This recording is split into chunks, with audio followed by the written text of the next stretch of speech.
Préparez le chemin du Seigneur, rendez droit ses sentiers. Tout être vivant verra le salut de Dieu. Alléluia, Alléluia, Alléluia. Le Seigneur soit avec vous. Et avec votre esprit. Évangile de Jésus-Christ, selon saint Matthieu. Gloire à toi, Seigneur. En ces jours-là, paraît Jean le Baptiste, qui proclame dans le désert de Judée, « Convertissez-vous, car le royaume des cieux est tout proche. » Jean est celui que désignait la parole prononcée par le prophète Isaïe. Voix de celui qui crie dans le désert, « Préparez le chemin du Seigneur, rendez droit ses sentiers. » Lui, Jean, portait un vêtement de poil de chameau et une ceinture de cuir autour des reins. Il avait pour nourriture des sauterelles et du miel sauvage. Alors Jérusalem, toute la Judée et toute la région du Jourdain se rendaient auprès de lui. Ils étaient baptisés par lui dans le Jourdain en reconnaissant leurs péchés. Voyant beaucoup de pharisiens et de sadducéens se présenter à son baptême, il leur dit, « Engeance de vipères, qui vous a appris à fuir la colère qui vient?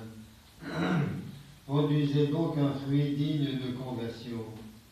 N'allez pas dire en vous-même, nous avons Abraham pour père, car je vous le dis, des pierres que voici, Dieu peut faire surgir des enfants à Abraham. Déjà la cognée se trouve à la racine des arbres. Tout arbre qui ne produit pas de bons fruits va être coupé et jeté au feu. Moi, je vous baptise dans l'eau en vue de la conversion. Mais celui qui vient derrière moi est plus fort que moi, et je ne suis pas digne de lui retirer ses sandales. Lui vous baptisera dans l'Esprit Saint et le feu. Il tient dans sa main la pelle à vanner.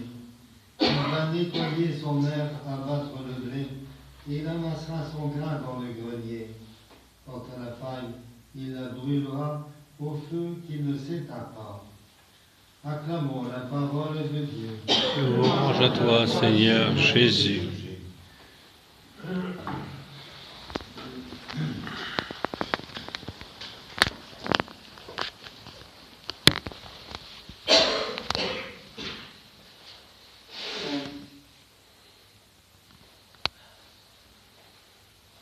Dans cet évangile, Jean-Baptiste adresse à ses auditeurs une vigoureuse invitation à la conversion.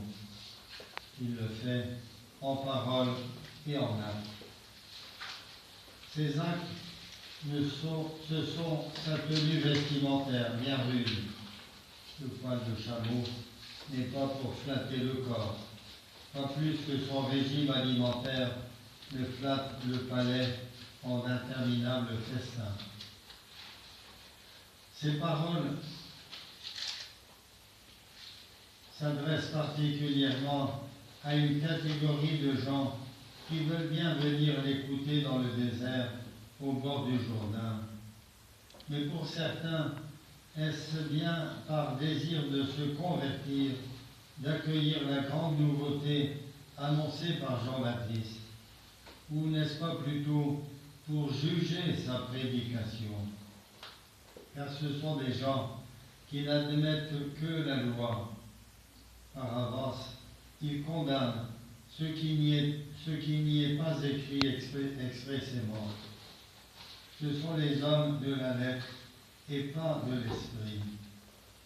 Ils enferment les gens dans un carcan. Les appels à la conversion, ils n'en sentent pas la nécessité. Finalement, ils viennent écouter Jean-Baptiste pour le contredire. Ce sera exactement, à part quelques exceptions, ce qu'ils feront avec Jésus. Celui-ci les jugera durement parce qu'ils refusent d'entrer dans le royaume de Dieu annoncé, et aussi et surtout parce qu'ils empêcheront le peuple d'y entrer.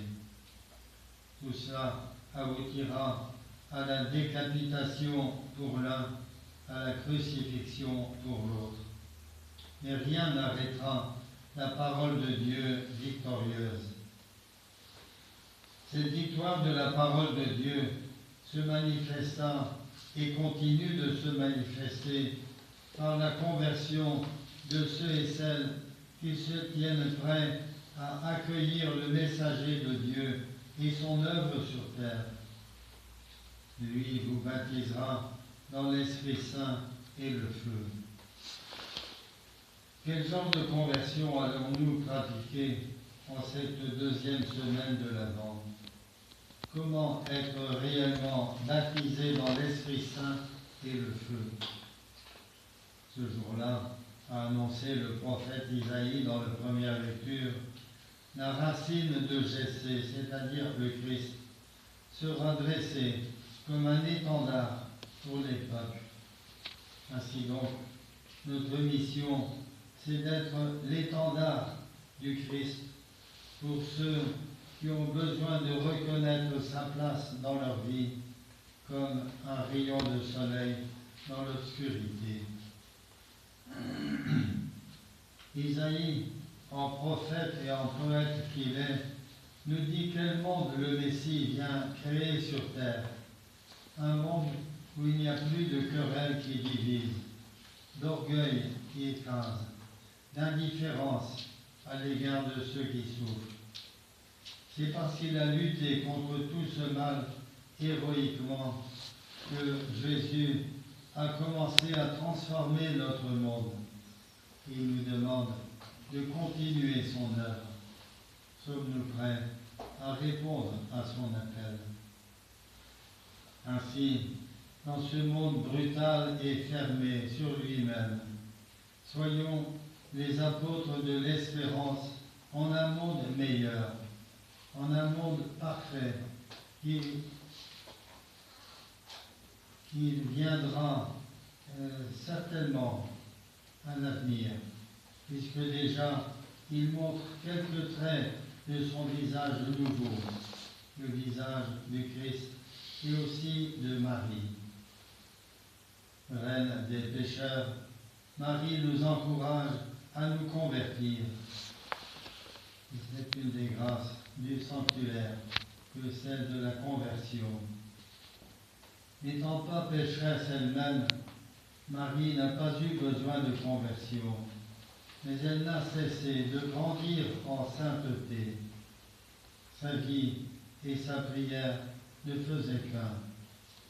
Tout ce qu'elle vivait passait dans sa prière, ses joies comme ses peines. La joie d'être la mère du Sauveur, comme aussi la peine de l'accompagner jusqu'au calvaire. Mais quelle action de grâce en ce matin de Pâques. Que ce petit sanctuaire qui sera sans doute suivi d'autres ce soir, à la messe de ce soir, que ces petits sanctuaires quittent notre sanctuaire de l'unité pour être dans nos familles, dans nos quartiers, chez les éprouvés de toutes sortes, les messagers de la bonne nouvelle, de la paix de Noël. Que Marie, la grande missionnaire, nous ouvre le cœur et l'esprit pour faire de ce mois de décembre un mois missionnaire à notre porte, là où la divine providence nous a placés.